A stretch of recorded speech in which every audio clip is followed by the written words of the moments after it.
2024 Republican presidential candidate Nikki Haley taking a shot at DeSantis over that lawsuit. The former South Carolina governor tweeting, "Hey, Disney, my home state will happily accept your 70,000 jobs if you want to leave Florida. South Carolina's not woke, but we're not sanctimonious about it either." Poking a little fun at the nickname given to the governor of Florida by former President Trump, Ron DeSanctimonious. A pro-DeSantis super PAC firing back at Haley, tweeting, quote, "Embracing woke corporations and copying Trump's lame attack at the same time. Someone's trying really hard to audition for VP," end quote. Julia Manchester, national political reporter for The Hill, joining us now. The smack talk.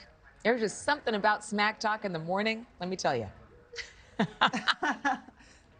Absolutely, Adrienne. Look, I think this is how Nikki Haley is really inserting herself into the fray and, essentially trying to make some headlines and play with, play against some of these front runners, Ron DeSantis and Donald Trump. But with Ron DeSantis, it's like one former governor of South Carolina to the current governor of Florida. Look, I think it was an interesting line of attack because we know that DeSantis has gotten some criticism from other Republicans for government interference in a corporation. Doesn't seem on its face very fiscally conservative. However, in that it hit back from the pro-DeSantis PAC Never Back Down, they talked about how, she wasn't woke enough and that this is, kind of talking about how DeSantis's fight with Disney is about the broader culture war. So interesting seeing this all play out so early on. But could this backfire for DeSantis? I mean, he's making a stand that a lot of Republicans, in fact, let me look at this. A new Reuters Ipsos poll finds 44% of Republican voters say they have a more favorable view of DeSantis because of the Disney fight.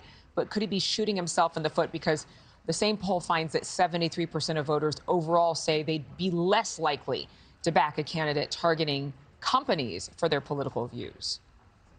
Yeah, it's that 73% that's really key, Adrienne. Look, Ron DeSantis attacking Disney for some of, what they say its political and cultural views. That may play well with a very conservative Republican primary electorate. But the question is, how well does it play in the general election? That poll would suggest it doesn't play well. So it would be interesting to see if Ron DeSantis gets to the general election, how his messaging on that changes. Worth noting that in every general election matchup poll, or most of them, between Ron DeSantis and Joe Biden, Ron DeSantis does pretty well.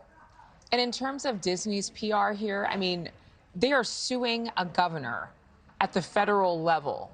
They're not going to lose customers. I mean, Disney files are Disney files. You want to go to the happiest place on earth. You want to go to the place where dreams come true. You're going to do it no matter who's in charge. But this can't be a good look for the company. I think there are some who would absolutely argue it's not a good look because this is painted in such a political lens. That being said, though, I think from the Disney perspective, they would say, look, we employ so many people in Central Florida, let alone the state of Florida. Why is the governor going after arguably one of the bigger corporations in this state? Of course, those against Disney would say, stay out of politics, not worth it. So perspective is everything, I think, here.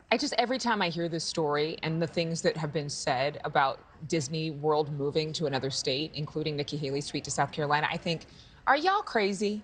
You really think Disney World, the House of Mouse, Walt Disney's baby, is going to move to another state? Politics aside, that's insane.